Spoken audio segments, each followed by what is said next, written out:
Мен Ақтау қаласындағы Назарбаев зияткерлік мектебінің 7-ші А сынып оқушысы Төреғали Нұртада. Мен сізге Атамекен өлеңін орындап берейін деп тұрмын.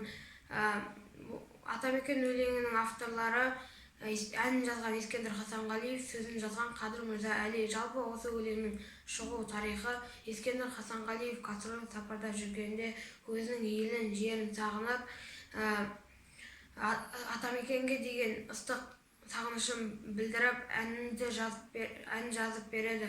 Ал сөзін жазуды Қадыр Мырза Әлиге тапсырады. Мен қазір осы өлеңнен үзінді айтып берейін деп тұрмын.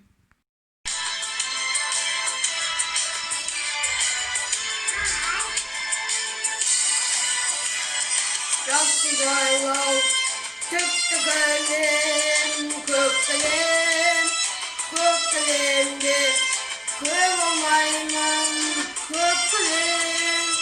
Маңдайымнан сипап өткен самалы қадығымның мәліқаны деп білем. Қайда жүрсең Атамекен, көкейімде жатады екен. Күннің өзі ұясын